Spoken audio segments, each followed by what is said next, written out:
그날 좁은 주방 통로에서 제 몸이 순간 얼어붙었습니다. 설거지를 마치고 나가려던 은희 씨가 제 앞을 지나가려고 했어요. 잠깐만요, 제가 비켜드릴게요.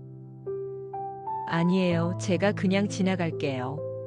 주방 통로는 정말 좁았습니다. 한 사람이 겨우 지나갈 정도였어요. 은희 씨가 몸을 돌려 옆으로 비껴 지나가려는 순간 그만 닿아버리고 말았습니다. 아, 은희 씨가 작은 비명을 지르며 몸을 굳혔어요.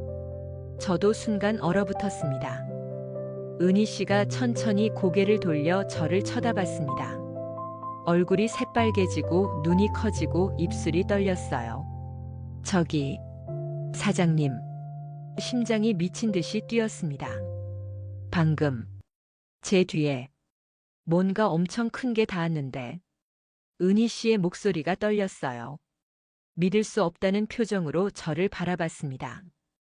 혹시 그게 정말 그게 맞나요? 54년 인생에서 가장 당황스러운 순간이었습니다. 안녕하세요. 황혼의 여정입니다. 오늘도 찾아주셔서 감사합니다. 좋아요와 구독은 영상 제작에 큰 힘이 됩니다.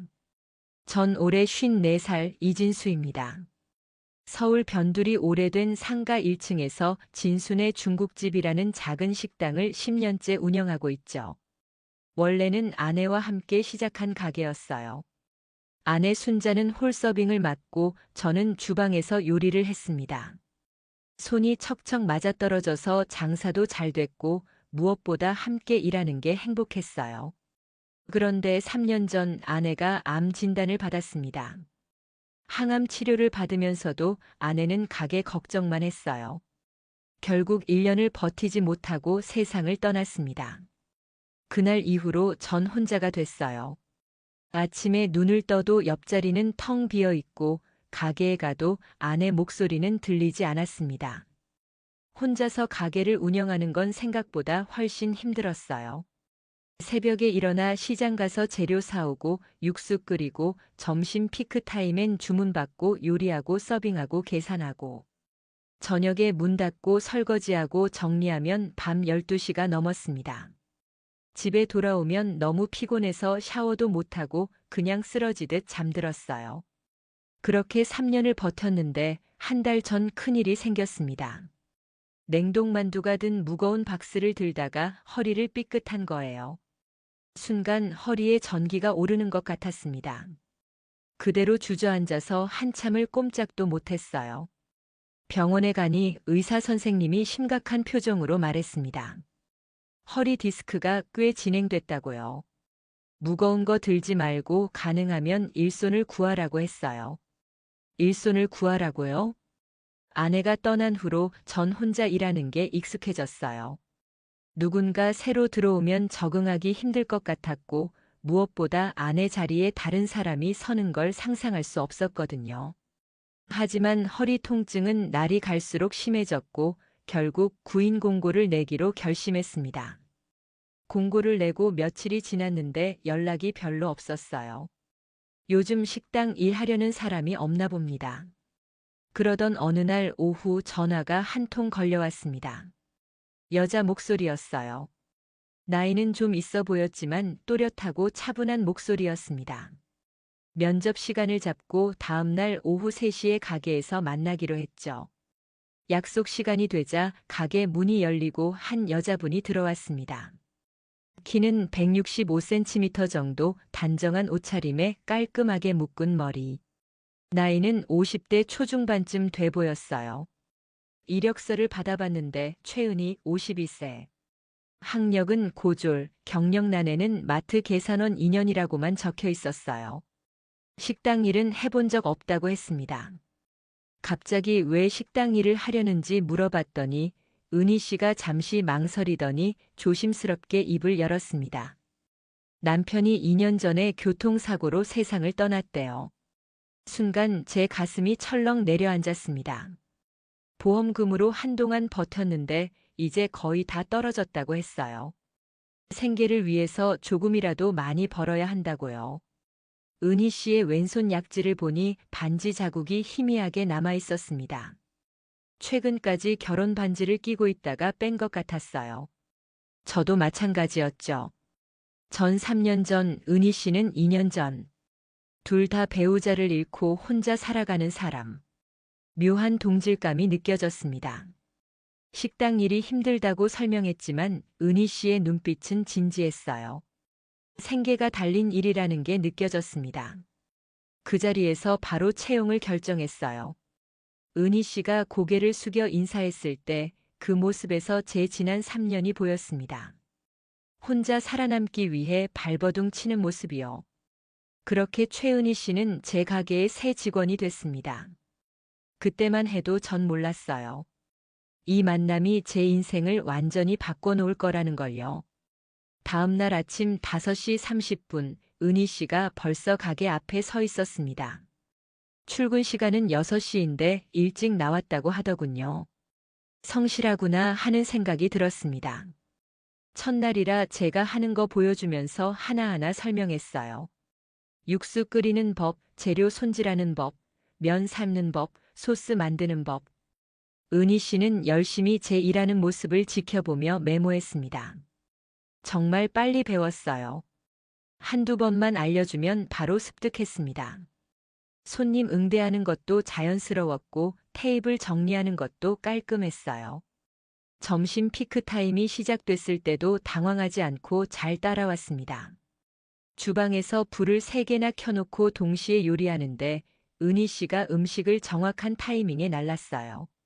무거운 쟁반을 들고 능숙하게 옮기는 모습이 예사롭지 않았습니다. 손님들한테도 미소를 지으며 서빙하는 모습에 반응이 좋았어요. 단골 할머니 한 분이 새로운 분이 오셨냐고 물어보시더군요. 2시가 넘어서야 손님이 뜸해졌어요. 은희 씨도 저도 땀범벅이 됐습니다. 함께 앉아서 짬뽕을 끓여 먹었는데 함께 밥 먹는 게 얼마만인지 모르겠더군요. 아내가 떠난 후로 계속 혼자 먹었거든요. 은희 씨가 요리를 어떻게 배웠냐고 물었고 전 중국집에서 10년 정도 일하다가 아내와 함께 독립했다고 말했어요. 3년 전에 세상을 떠났다는 말에 은희 씨가 제 왼손 약지를 봤습니다. 거기에도 반지 자국이 희미하게 남아 있었어요. 서로의 상처를 확인하는 순간이었습니다. 은희 씨도 외롭다고 저도 외롭다고 말하지 않았지만 우린 알고 있었어요. 같은 아픔을 안고 있다는 걸요. 첫날이 끝나고 은희 씨는 정말 잘 해냈어요. 고생했다고 말하며 내일 또 보자고 했을 때 은희 씨가 조심히 들어가겠다며 나갔습니다. 혼자 남았을 때 문득 이런 생각이 들었어요. 아내가 떠난 후로 이렇게 편하게 일한 건 처음이네. 그리고 동시에 죄책감도 들었습니다. 내가 벌써 아내를 잊어가는 건가? 고개를 저으며 설거지를 시작했어요. 은희 씨와 함께 일한 지 2주가 지났습니다. 놀라울 정도로 손발이 잘 맞았어요. 제가 주방에서 소리치면 은희 씨가 정확히 그 타이밍에 와서 음식을 받아갔습니다. 손님들 반응도 아주 좋았어요. 새로 오신 분 정말 친절하다고, 일도 빠르고 깔끔하다고 칭찬이 쏟아졌습니다. 어느 날 오후 손님이 뜸한 시간에 우리는 가게 한쪽에 앉아 쉬고 있었습니다. 커피를 2잔 타서 건넸어요. 은희 씨가 요즘은 적응이 됐다고 오히려 좋다고 했습니다. 집에 혼자 있으면 너무 심심한데 여기서 일하면 정신없이 바빠서 다른 생각 안 하게 된다고요. 저도 그랬거든요. 아내가 떠난 후 집에 혼자 있으면 너무 외로웠어요. 그래서 일부러 더 가게에 오래 있었습니다. 은희 씨가 혼자 사시냐고 물었고 외롭지 않냐고 조심스럽게 물었어요. 전 잠시 망설이다가 솔직하게 대답했습니다. 외롭다고 많이요. 아침에 일어나면 제일 힘들다고 옆자리가 비어 있는 게 아직도 익숙하지 않다고요. 은희 씨도 작게 말했어요. 자기도 그렇다고요. 2년이 지났는데도 밤마다 남편 생각이 나고 혼자 자는 게 아직도 무섭다고요. 우린 한동안 말없이 앉아 있었습니다. 그 같은 상처를 가진 사람끼리만 나눌 수 있는 침묵이었어요. 그날 이후로 우리의 대화는 조금씩 깊어졌습니다. 점심 피크 타임이 끝나고 같이 밥 먹을 때면 자연스럽게 이런저런 이야기를 나눴어요. 결혼 생활 이야기도 했고 배우자 이야기도 했습니다. 서로의 외로움을 확인하면서도 위로하지 않았어요. 위로의 말은 필요 없었습니다. 그냥 서로가 같은 아픔을 안고 있다는 걸 아는 것만으로도 충분했으니까요. 한 달쯤 지났을 때였어요. 어느 날 은희 씨가 칼질하다가 손가락을 베었습니다. 황급히 달려가 봤더니 손가락에서 피가 나고 있었어요.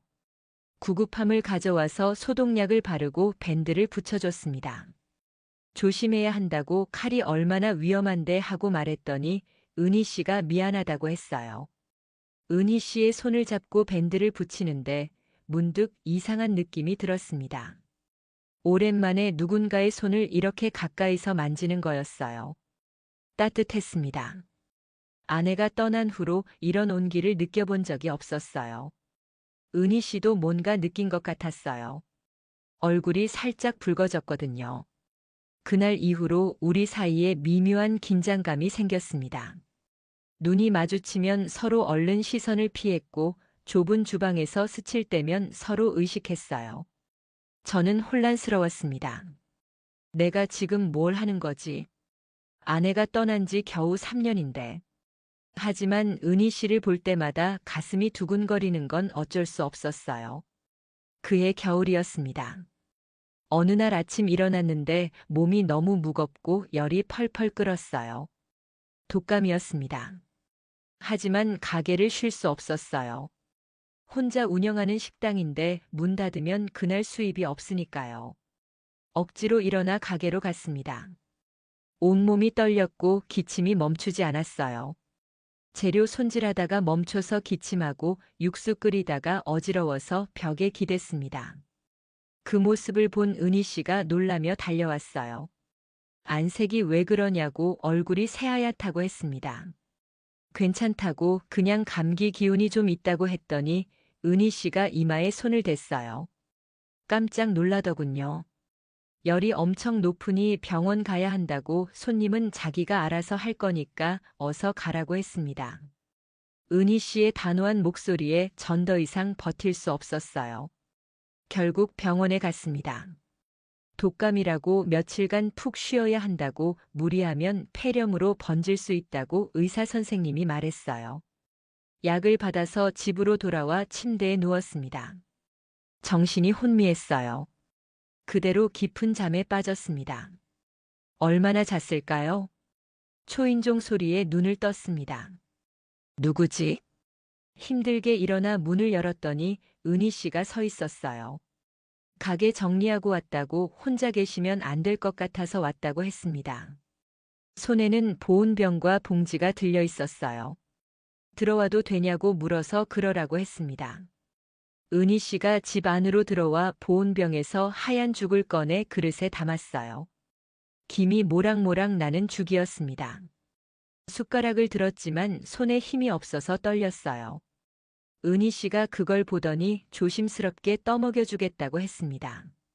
괜찮다고 했지만 은희 씨가 지금 혼자 못 드신다며 숟가락을 받아 죽을 떴어요. 할 수 없이 입을 벌렸습니다. 따뜻한 죽이 입 안으로 들어왔어요. 아내가 떠난 후로 이렇게 누군가가 밥을 떠먹여 준 건 처음이었습니다. 눈시울이 뜨거워졌어요. 은희 씨는 한 숟가락 한 숟가락 정성스럽게 떠먹여 줬습니다. 마치 아이 대하듯 말하는 모습에 웃음이 나왔어요. 약을 먹고 나니 다시 졸음이 왔습니다. 은희 씨가 옆에 있겠다고 혼자 두면 안 될 것 같다고 했어요. 그 따뜻한 목소리를 들으며 잠에 빠졌습니다. 밤중에 깼을 때 은희 씨가 옆 의자에 앉아 졸고 있었어요. 제 이마에 물수건을 갈아주려고 대야에 물을 받아놓고 있더군요. 가슴이 뭉클했습니다. 아내가 떠난 후로 누군가 이렇게 저를 돌봐준 적이 없었어요. 은희 씨가 잠에서 깨더니 열이 좀 떨어졌냐고 물었습니다. 이마에 손을 대보더니 안도의 표정을 지었어요. 다행이라고 열이 많이 떨어졌다고 했습니다. 정말 고맙다고 말했더니 은희 씨가 천만의 말씀이라고 사장님이 자기한테 얼마나 잘해줬냐고 했어요. 내일 아침에 다시 죽 끓여오겠다고 하더군요.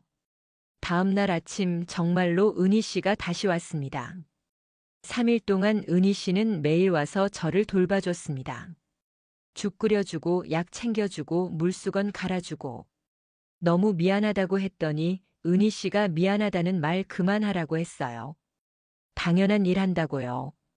사장님이 자기한테 일자리 줬으니 갚을 게 많다고 했습니다. 그리고 조심스럽게 말했어요. 자기도 사장님이 없으면 외롭다고요. 그 말에 제 심장이 쿵 하고 뛰었습니다. 4일째 되는 날 열이 완전히 떨어지고 기운도 좀 돌아왔습니다. 은희 씨한테 문자를 보냈어요. 많이 나았다고 내일부터 다시 가게 열겠다고 그동안 정말 고마웠다고요.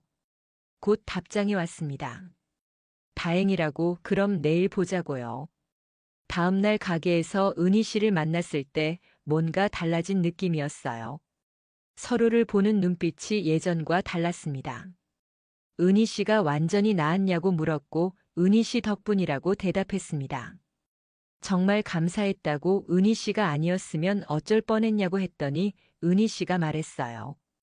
자기도 사장님 돌보는 게 좋았다고요. 얼굴이 살짝 붉어진 은희 씨를 보며 전 깨달았습니다. 내가 지금 은희 씨를 좋아하고 있구나. 그리고 동시에 죄책감이 밀려왔어요. 아직 아내가 떠난 지 3년밖에 안 됐는데 이래도 되는 걸까?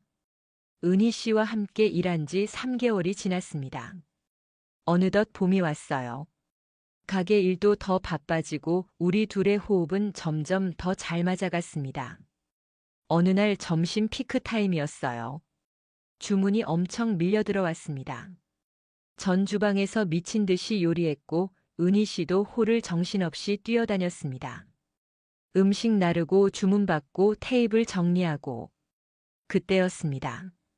저기 높은 선반 위에 큰 접시 좀 꺼내달라고 부탁했어요. 은희 씨가 주방으로 들어왔습니다. 우리 가게 주방은 좁았어요. 두 사람이 동시에 있으면 비좁을 정도였습니다. 은희 씨가 제 뒤쪽으로 가서 팔을 뻗어 선반 위 접시를 꺼냈습니다. 접시를 건네받으려고 돌아섰는데 좁은 공간이라 우리 몸이 스쳤어요. 순간 은희 씨의 등에 제 아랫부분이 닿았습니다. 은희 씨가 굳어졌어요. 저도 굳어졌습니다. 황급히 뒤로 물러나며 죄송하다고 말했습니다. 은희 씨의 얼굴이 새빨개졌어요. 괜찮다고 좁아서 그런 거라고 했지만 은희 씨의 목소리가 떨리고 있었습니다. 접시를 받아든 은희 씨가 서둘러 주방을 나갔어요. 전 그 자리에 멍하니 서 있었습니다. 방금 느꼈을 거야, 분명히. 얼굴이 확 달아올랐습니다. 제 신체적 특징을 은희 씨가 알게 된 거예요. 아내가 평생 힘들어했던 그것을요. 큰일 났어, 어떡하지. 나머지 점심시간 동안 우린 서로 눈을 마주치지 못했습니다. 은희 씨는 얼굴이 계속 빨개져 있었고 전 주방에서 나오지 못했어요. 2시가 넘어 손님이 다 가고 난 후에도 어색함은 계속됐습니다. 아까 그건 정말 죄송하다고 말했더니 은희 씨가 사장님 잘못 아니라고 좁아서 그런 거라고 했어요. 침묵이 흘렀습니다. 은희 씨가 조심스럽게 오늘 일찍 들어가도 되냐고 물었어요. 몸이 좀 안 좋다고요. 그러라고 했습니다. 은희 씨가 서둘러 나갔습니다. 혼자 남은 전 주방 바닥에 주저앉았어요. 이제 어떡하지? 은희 씨가 무서워하면 어떡하지? 아내 생각이 났습니다. 처음 그것을 알았을 때 아내의 표정. 놀람과 두려움이 섞인 그 표정을 평생 잊을 수 없었어요. 부부 관계를 할 때마다 아내는 힘들어했습니다. 전 늘 조심스러웠고 늘 미안했어요. 나중에는 아예 부부 관계를 피하게 됐습니다. 아내를 힘들게 하는 게 싫었으니까요. 그게 제 평생 콤플렉스였습니다. 은희 씨도 이제 저를 피하겠지. 가슴이 답답했습니다. 다음 날 은희 씨는 평소처럼 출근했습니다. 하지만 분위기가 이상했어요. 서로 말을 별로 안 했고 눈도 잘 안 마주쳤습니다. 일주일쯤 그렇게 어색하게 지냈을까요? 어느 날 저녁 마감 후였습니다. 은희 씨가 조심스럽게 말을 꺼냈어요. 할 말이 있다고요. 심장이 철렁 내려앉았습니다. 사표를 내려는 건가? 은희 씨가 말했어요. 사장님이 그날 이후로 계속 불편해하시는 것 같다고요. 자기는 괜찮다고 사고였다고 좁은 곳에서 그럴 수도 있는 거라고 했습니다. 그러니까 너무 신경 쓰지 말라고요. 은희 씨가 웃으려고 애썼지만 얼굴은 여전히 빨개져 있었습니다. 전 용기를 냈습니다. 사실은 제가 타고난 게 좀 그렇다고요. 보통 사람들보다 크게 태어났다고 그게 평생 콤플렉스였다고 말했어요. 은희 씨가 놀란 표정으로 저를 봤습니다. 아내도 그것 때문에 많이 힘들어했다고 부부관계 할 때마다 아파했다고요. 그래서 제가 늘 조심스러웠고 늘 미안했다고 나중엔 아예 피하게 됐다고 말했습니다. 은희 씨도 이제 저를 불편해 하실까봐 걱정했다고요. 긴 침묵이 흘렀습니다. 은희 씨가 천천히 입을 열었어요. 그건 잘못이 아니라고요. 타고난 걸 어떻게 하냐고 사장님이 선택한 것도 아닌데요. 오히려 그걸로 평생 죄책감 느끼며 사셨다는 게 마음 아프다고 했습니다. 사장님은 아무 잘못도 안 하셨는데 혼자 그렇게 짐을 지고 사셨다니. 은희 씨의 목소리가 떨렸습니다. 자기는 사장님을 불편해하지 않는다고 오히려 뭔가 말하려다 멈췄어요. 아니라고 아무것도 아니라고 했습니다. 하지만 저는 알 수 있었어요. 은희 씨의 눈빛에서 뭔가 다른 감정을 봤으니까요. 그날 밤 집에 돌아와서도 잠이 오지 않았습니다. 은희 씨의 말이 계속 떠올랐어요. 오히려 그 다음 말이 뭐였을까? 궁금했지만 묻지 못했습니다. 며칠 후 새벽 시장에 같이 갔을 때였어요. 이 배추가 더 싱싱해 보인다고 은희 씨가 말했습니다. 그럼 이걸로 살까 했더니 그러자고 하더군요. 무거운 배추 박스를 들려고 하는데 은희 씨가 먼저 손을 뻗었어요. 그 순간 우리 손이 닿았습니다. 둘 다 멈췄어요. 손을 떼야 하는데 떼어지지 않았습니다. 제 입에서 그 말이 나왔습니다. 저 은희 씨가 좋다고요. 계획한 것도 아닌데 자연스럽게 튀어나왔어요. 은희 씨의 눈이 커졌습니다. 3년 전 아내가 떠나고 나서 처음이라고 누군가를 이렇게 좋아하는 게요. 은희 씨가 작게 말했습니다. 자기도요. 자기도 사장님이 좋다고요. 시장 한가운데였지만 우린 한동안 그렇게 서서 서로를 바라봤습니다. 아침 햇살이 은희 씨의 얼굴을 비추고 있었어요. 하지만 은희 씨가 말했습니다. 우리 이래도 되는 걸까요? 아직 배우자들이 떠난 지 얼마 안 됐는데, 그리고 자기는 사장님보다 2살밖에 어리지 않다고요. 나이가 뭐가 중요하냐고 우린 둘 다 50대라고 남은 인생도 길지 않다고 말했습니다. 이제 우리도 행복할 권리가 있지 않냐고요. 은희 씨가 눈물을 글썽였습니다. 무섭다고요. 다시 사랑하고 나서 또 잃을까 봐요. 그 말에 제 가슴도 먹먹해졌습니다. 저도 같은 두려움을 가지고 있었으니까요. 저도 무섭다고 하지만 그래도 혼자 사는 것보다는 함께 있는 게 나을 것 같다고 말했어요. 은희 씨의 손을 꼭 잡았습니다. 천천히 가자고 서두르지 말자고요. 은희 씨가 고개를 끄덕였습니다. 천천히요. 그날 이후로 우리 관계는 조금씩 변했습니다. 여전히 가게에서는 사장과 직원이었지만 퇴근 후에는 다른 관계가 됐어요. 저녁을 같이 먹기 시작했습니다. 가게 근처 작은 식당에서 밥을 먹으며 내일 메뉴를 함께 고민하고 장볼 계획을 세우고 마치 부부처럼요. 저녁 먹고 집으로 가는 길 은희 씨가 조심스럽게 물었어요. 아까 그 얘기 말인데요. 사장님이 크시다는 거요. 얼굴이 확 달아올랐습니다. 혹시 어느 정도냐고 그냥 궁금해서 그런다고 물었어요. 은희 씨도 얼굴이 빨개졌습니다. 글쎄요, 제가 직접 재본 적은 없지만 아내 말로는 보통 사람보다 2배 정도 크다고 했다고 말했습니다. 2배요? 네, 그래서 늘 조심했다고 아내가 많이 힘들어했다고요. 은희 씨가 한참을 말이 없었어요. 그러더니 말했습니다. 자기는 오히려 그게 궁금하다고요. 어떤 느낌일까 하고요. 심장이 멎는 줄 알았습니다. 사장님처럼 크신 분이랑은 어떨까 하는 생각을 했다고요. 전숨을 멈췄습니다. 은희 씨가 죄송하다고 자기가 너무 이상한 말을 했다고 했어요. 아니라고 전혀 이상하지 않다고 말했습니다. 은희 씨의 손을 잡았어요. 은희 씨가 원하신다면 천천히 조심스럽게 하겠다고요. 정말요? 네, 절대 아프게 하지 않겠다고요. 그날 밤 우리는 더 많은 이야기를 나눴습니다. 서로의 과거, 상처, 외로움, 그리고 두려움까지 모든 걸 솔직하게 털어놓았어요. 다음 주말이었습니다. 가게는 일요일 휴무였어요. 내일 시간 있냐고 물었더니 은희 씨가 왜냐고 물었습니다. 같이 어디 갈까 하고 바람이나 쐬러 가자고 했어요. 은희 씨가 좋다고 했습니다. 다음 날 우린 남산으로 갔습니다. 케이블카를 타고 꼭대기까지 올라가서 서울 전경을 내려다봤어요. 오랜만에 나오니까 좋더군요. 벤치에 앉아서 커피를 마셨습니다. 우리 정말 이래도 될까요? 우리 나이에 이러는 게 주변에서 뭐라고 하지 않을까요? 은희 씨가 제 손을 잡았어요.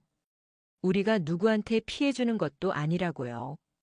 그리고 자기는 사장님이 좋다고 정말로요. 저도 은희 씨가 좋다고 말했습니다. 그럼 됐다고 다른 건 중요하지 않다고 은희 씨가 말했어요. 그 말에 용기가 났습니다. 그날 저녁 은희 씨 집 앞까지 바래다 줬어요. 들어가서 차 한잔 하라고 은희 씨가 조심스럽게 말했습니다.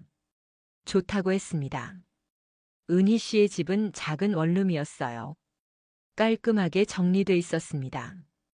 커피를 마시며 이런저런 이야기를 나눴습니다. 시간이 흘러 밤 10시가 됐어요.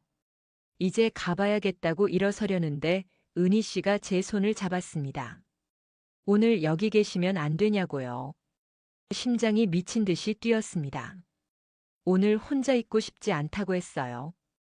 은희 씨를 꼭 안았습니다. 그리고 은희 씨가 작게 말했습니다. 이제야 여자로 사는 것 같다고요. 저도 말했습니다.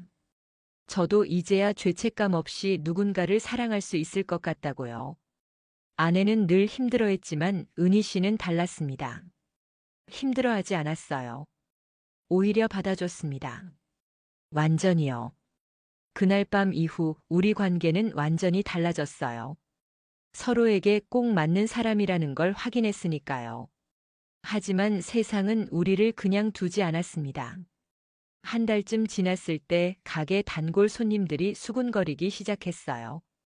사장님이랑 저 직원분이랑 뭔가 있는 것 같다고요. 눈빛이 예사롭지 않다고 분위기가 심상치 않다고요. 저희 딸도 알게 됐습니다. 어느 날 딸이 가게로 찾아왔어요. 아버지, 얘기 좀 해요. 밖으로 나가 근처 카페에 앉았습니다. 딸이 단도직입적으로 물었어요.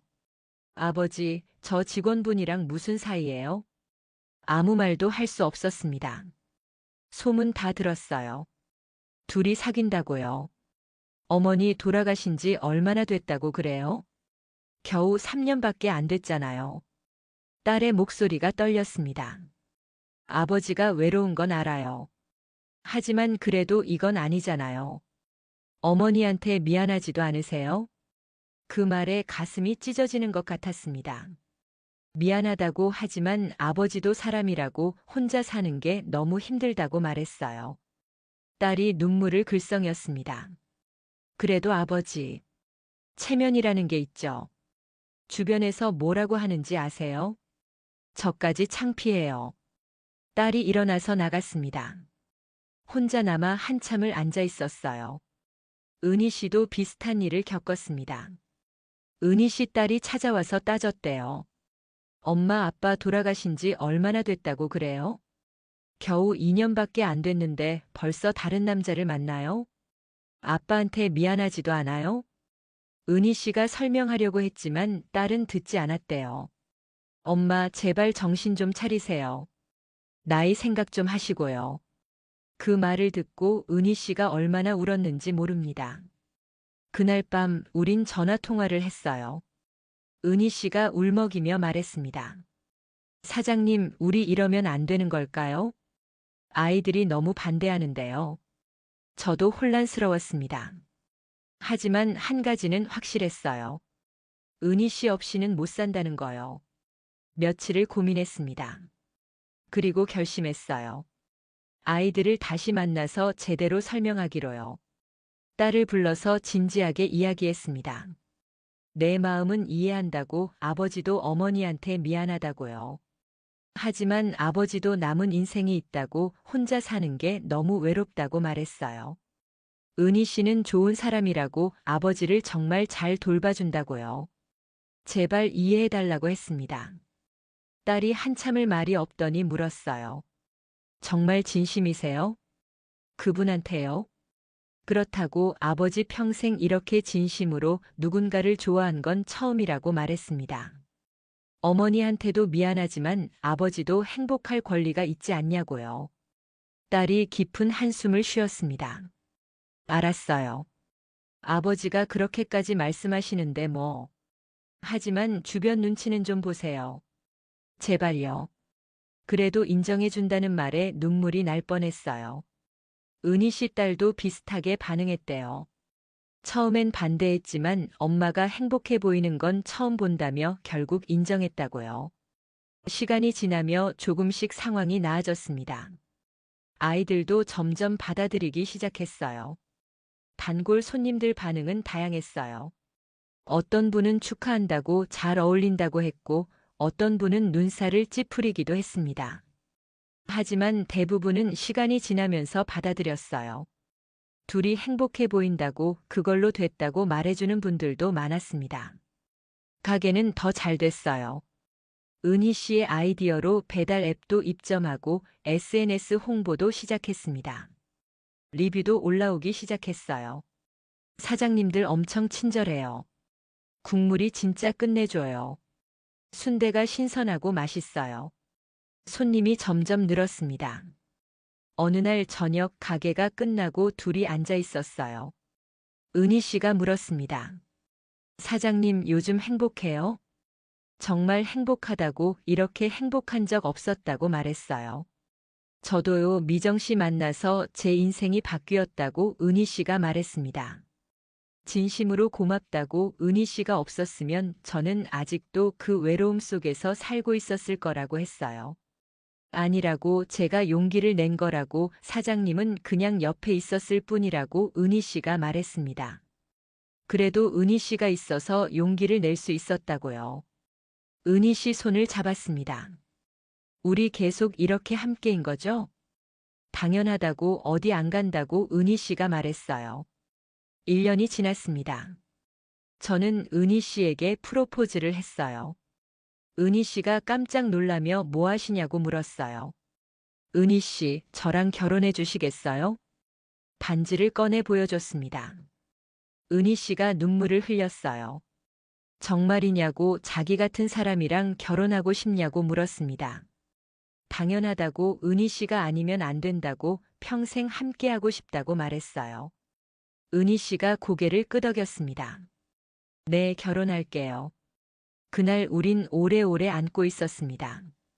서로의 온기를 느끼며 앞으로 함께할 미래를 꿈꾸며요. 결혼식은 작고 소박하게 치렀습니다. 가게 단골 손님들과 가까운 지인들만 초대했어요. 딸과 은희 씨 딸도 왔습니다. 처음엔 어색해했지만 시간이 지나며 서로 웃고 떠들었어요. 남은 인생 함께 행복하게 살겠습니다. 은희 씨도 말했습니다. 가슴이 벅찼습니다. 이 나이에 다시 결혼식을 올릴 줄은 꿈에도 몰랐으니까요. 그날 밤 우린 작은 호텔에서 신혼의 밤을 보냈습니다. 여전히 조심스러웠어요. 은희 씨에게 계속 물어봤습니다. 괜찮으시냐고, 아프지 않냐고요. 은희 씨가 웃으며 말했습니다. 이제 익숙하다고, 오히려 이게 없으면 허전할 것 같다고요. 그 말에 가슴이 뭉클했습니다. 평생 짐으로 여겼던 것이 은희 씨에게는 선물이었으니까요. 우리는 서로에게 딱 맞는 사람이었어요. 지금 우리는 함께 가게를 운영하고 있습니다. 새벽에 같이 일어나 시장 가고 같이 육수 끓이고 같이 손님 맞이하고 같이 마감하고 같이 집에 돌아갑니다. 매일 똑같은 일상이지만 이게 행복이에요. 밤이면 서로를 안고 잠듭니다. 더 이상 외롭지 않아요. 더 이상 빈자리가 없어요. 어느 일요일 오후 우린 안양천을 걸었습니다. 날씨가 정말 좋았어요. 시원한 바람이 불고 가을 꽃들이 만개했죠.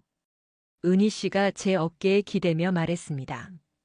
사장님, 아니 여보. 네. 정말 행복해요. 저도요. 이렇게 행복할 수 있을 줄 몰랐어요. 저도 마찬가지예요. 우린 벤치에 앉아 강을 바라봤습니다. 반짝이는 물결, 자전거 타는 사람들, 강아지 산책시키는 가족들. 모든 게 평화로웠어요. 여보, 제가 물어봐도 될까요? 그럼요. 처음 주방에서 스쳤을 때 정말 놀랐죠? 은희 씨가 얼굴을 붉히며 물었습니다.